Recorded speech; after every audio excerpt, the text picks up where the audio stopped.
नमस्कार प्रिय दर्शकों, आप सभी भक्तों का एक बार फिर से स्वागत है हमारे YouTube चैनल में। दोस्तों, अगर आप महादेव के सच्चे भक्त हैं तो वीडियो को लाइक करके कमेंट में हर हर महादेव अवश्य लिखें। चलिए शुरू करते हैं आज का वीडियो। बूढ़े गिद्ध ने बताया कि बुढ़ापे में औलाद साथ क्यों छोड़ जाती है। आज का वीडियो बिना स्किप सभी को देखना चाहिए, क्योंकि बुढ़ापा तो एक दिन सभी पर आएगा। जो आज बालक है वह कल युवा बनेगा और परसों जवान होगा और आगे फिर बुढ़ापा स्वीकार करना ही पड़ेगा। चाहे कुछ भी कर लो, इसमें किसी की नहीं सुनी जाएगी। ऐसा नहीं है कि कोई व्यक्ति अधिक धनवान है तो वो कुछ रिश्वत दे देगा तो बुढ़ापा उस पर असर नहीं करेगा। ऐसा नहीं है कि कोई बड़ा बहादुर है, लोग उससे डरते हैं तो उसके डर से उसके पास नहीं जाएगा। चाहे कोई ज्ञानी हो, धनी हो, बली हो या गुड़ी हो, सबके सारे हुनर धरे के धरे रह जाएंगे जब बुढ़ापा आपके ऊपर आएगा तब। इसलिए इस जानकारी को ध्यान से सुनना चाहिए। इस वीडियो से पता चलेगा कि औलाद बुढ़ापे में साथ में छोड़ जाती है।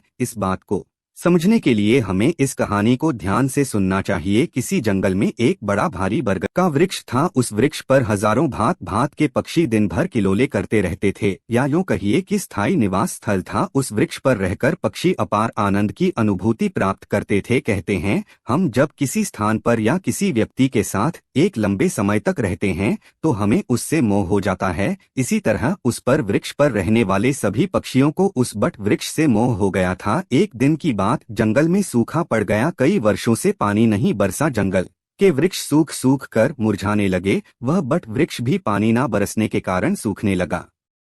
समक्ष पक्षी धीरे धीरे करके उसको छोड़कर जाने लगे। जब वह बट वृक्ष पूरी तरह से सूख गया, उसके पत्ते डालियां टूटकर नीचे गिरने लगी, तो उस वृक्ष पर रहने वाले सारे पक्षी उस वृक्ष को त्याग कर किसी दूसरे स्थान पर चले गए। उस पर केवल अकेला बूढ़ा गिद्ध बैठा रह गया। उसने देखा कि वृक्ष पर रहने वाले सारे पशु पक्षी एक एक करके जा चुके हैं। कुछ पक्षियों ने उस बूढ़े गिद्ध से भी चलने को कहा, परंतु गिद्ध ने जाने से मना कर दिया। बूढ़े गिद्ध ने सोचा कि मेरा जन्म इसी पेड़ पर हुआ है, इसी वृक्ष पर खेल कूद कर बड़ा हुआ हूँ। मेरे जीवन के सारे सुख मुझे इसी वटवृक्ष ने दिए। आज जब इसके ऊपर विपत्ति है तो मैं इसे विपत्ति में छोड़कर अकेला कैसे चला जाऊं। इस वृक्ष ने मुझे पाल पोस कर बड़ा किया है, दुख सुख में मेरा साथ दिया है। मैं इस वृक्ष का ऋणी हूँ। मैं मर कर भी इस वृक्ष को छोड़कर नहीं जाऊंगा। वे लोग बड़े खुदगर्ज होते हैं जो अपने माँ बाप को बुढ़ापे में छोड़कर चले जाते हैं या परदेश में रहकर सुखपूर्वक जीवन यापन करते हैं, घर पर अपने वृद्ध जनों को भूल जाते हैं। ऐसी संतान के लिए धिक्कार है जो अपने माँ बाप के बुढ़ापे का सहारा नहीं बनते। सोचो, जब तुम असहाय थे तब तुम्हारे माँ बाप ने तुम्हारा साथ छोड़ा था क्या? जब तुम बीमार हुए थे तब भी तुम्हें छोड़कर कहीं गए थे क्या? जब तुमने किसी से झगड़ा किया और तुम संकट में पड़ गए थे तो क्या तुम्हारे माँ बाप ने तुम्हें अकेला छोड़ा था? जब उनके मन में किसी अच्छी चीज को खाने की इच्छा उत्पन्न हुई थी तब उन्होंने वो चीज तुम्हें छोड़कर कभी अकेले खाई थी क्या? आज वे बूढ़े हो गए तो तुम्हें उनसे घृणा होने लगी। तुम्हारे लिए उन्होंने इतना किया, तुम उनके लिए इतना भी नहीं कर सकती कि उनके बुढ़ापे की लाठी बन जाओ। प्रियदर शकों, उस बूढ़े गिद्ध ने मरते दम तक वृक्ष का साथ न छोड़ने की कसम खाई। कुछ दिन और बीते तो वह वृक्ष जर्जर हो गया, उसे दीमक काटने लगे, लेकिन गिद्ध फिर भी उसे छोड़कर नहीं गया। दिन में थोड़ा इधर उधर घूमकर अपना भोजन उठा लेता था और शाम होने पर उसी सूखे हुए वृक्ष पर आकर बैठ जाता था। इसी तरह से कई रोज बीत गए। जो पक्षी उसे छोड़कर दूसरे स्थान के लिए चले गए थे उन्होंने सोचा कि गिद्ध काका अभी भी उसी सुखी वृक्ष पर बैठे रहते हैं, क्यों न हम सब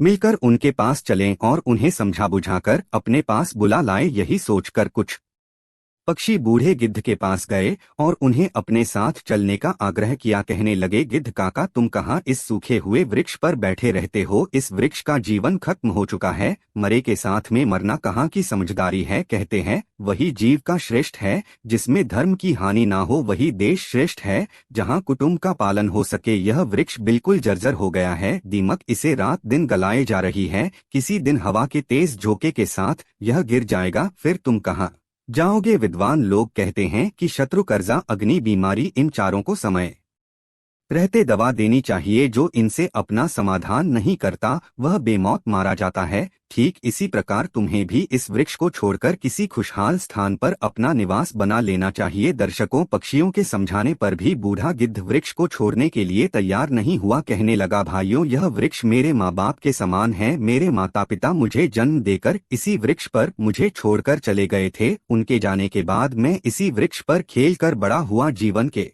सारे सुख मैंने इसी वृक्ष पर पाए हैं। बचपन से लेकर बुढ़ापे तक का सफर तय किया है। अब इस मुश्किल घड़ी में इसका साथ छोड़कर कैसे चला जाऊं, यह मेरी सबसे बड़ी खुदगर्जी होगी। कहते हैं भक्त, सेवक और शरणागत जो यह कहता हो कि मैं आपका ही हूं, इन लोगों को संकट पड़ने पर भी नहीं छोड़ना चाहिए। जो इन्हें संकट में छोड़कर जाता है उन्हें बहुत बड़ा पाप लगता है। और जिसने अपना पालन पोषण किया हो, दुख सुख में साथ ना छोड़ा हो, ऐसे माता पिता को छोड़ता है तो वो जघन अपराध का भागीदार होता है। उन संतानों को कभी मनुष्य योनि में जन्म नहीं मिलता। गिद्ध ने कहा, मैं अपनी मृत्यु तक इसी वृक्ष पर रहूंगा, आप लोग जाइए यहाँ से। गिद्ध की बात सुनकर सारे पक्षी निराश हो जाते हैं। वे लौटकर वापस चले जाते हैं। कुछ कुछ तो कहने लगे, भैया, इस बूढ़े गिद्ध के साथ साथ इसकी बुद्धि भी सटिया गई है, इसलिए उसे हमारा समझाना अच्छा नहीं लगता। अगले दिन कुछ पक्षी उसे समझाने के लिए आए, लेकिन गिद्ध ने जाने से मना कर दिया। इस बार सारे पक्षी लौटकर वे घर नहीं गए। वे सीधे इंद्र के पास पहुंचे और उन्हें सारी बात बताई कि हे भगवान, हम जिस वन में रहते हैं वहाँ कई बरसों से पानी नहीं बरसा है। पूरा जंगल पानी से शून्य है। पेड़ पौधे सब सूख चुके हैं। जंगल के सभी जीव जंतु जंगल छोड़कर दूसरे स्थान पर चले गए हैं। पर दुख की बात यह है कि जिस बरगद पर हम लोग रहते थे उसी बरगद पर एक बूढ़ा गिद्ध भी रहता था। वह अभी भी रहता है। हम लोग तो चली आए पर वो गिद्ध उसे छोड़कर कहीं नहीं जाना चाहता। वृक्ष सूख कर जर्जर हो चुका है, वह कभी भी गिर सकता है। हम लोग उन्हें समझाने गए थे पर वह फिर भी उस वृक्ष को छोड़ने के लिए तैयार नहीं हुई। वह कह रहे थे कि मरते दम तक मैं इस वृक्ष का साथ नहीं छोड़ूंगा। इसीलिए हे भगवान, आप स्वयं चलकर उन्हें समझा दीजिए, शायद वह आपका कहना मान जाए। दर्शकों, पक्षियों के निवेदन को इंद्र ने स्वीकार कर लिया। इंद्रदेव पक्षियों के साथ उस वन में जाकर उस बूढ़े को समझाने लगते हैं, हे गिद्ध, मैं देवराज इंद्र तुम्हें समझाने आया हूँ। यह वृक्ष बहुत ही जर्जर स्थिति में पहुँच गया है। इसकी डालियाँ सूख कर गल चुकी है। इस पर छाया के लिए एक भी सूखा पत्ता नहीं बचा है। आप भी बहुत बूढ़े हो चुके हो। किसी दिन यह वृक्ष गिर गया तो आपकी मृत्यु हो सकती है।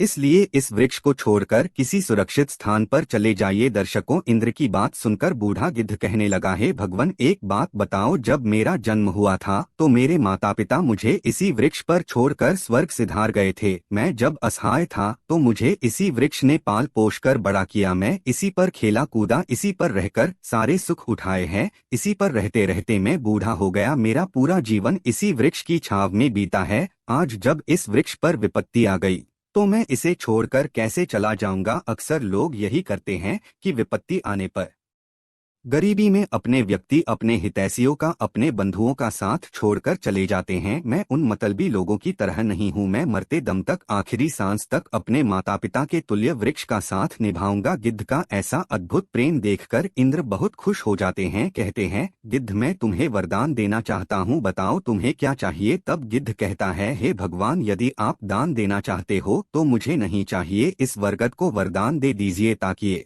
हरा भरा हो जाए, इसकी आयु बढ़ जाए। मैं तो वैसे भी बूढ़ा हो चुका हूँ, थोड़े बहुत दिन का जीवन शेष बचा है। मेरे बाद इस वृक्ष की छाया में हजारों पक्षी सुखी रहेंगे, सबका भला होगा, मुझे भी खुशी होगी। गिद्ध की बात सुनकर इंद्र ने उस वृक्ष को फिर से हरा भरा बना दिया। पूरे जंगल में पानी बरसा दिया। सारे जंगल के वृक्ष फिर से हरे भरे हो गए। चारों तरफ हरियाली छा गई। जो जीव जंतु पशु पक्षी जंगल को छोड़कर चले गए थे वे फिर से उसी जंगल में लौट आए। सारे पक्षी उसी वृक्ष पर आकर कलरव करने लगे। सब पक्षी बूढ़े गिद्ध की खूब सेवा करने लगे। उनके लिए भोजन पानी सब वही लाकर देते थे। दोस्तों, इस प्रकार से गिद्ध का जीवन सुख पूर्वक बीत गया। हमें भी इस कहानी से सीख लेनी चाहिए कि अपनों का बुरे वक्त में कभी साथ नहीं छोड़ना चाहिए। खास करके जिसने आपको जन्म दिया है, उस माँ का और पालन पोषण करने वाले उस पिता का जो आपके जीवन दाता है। आपको पाल पोस कर बड़ा करने में उन्होंने बहुत तकलीफ उठाई है। उनके बुढ़ापे में यदि आप सहारा नहीं बन पाए तो वह जीवन किसी काम का नहीं रहेगा। दर्शकों, यह वीडियो यदि पसंद आया हो तो वीडियो को लाइक करना और चैनल को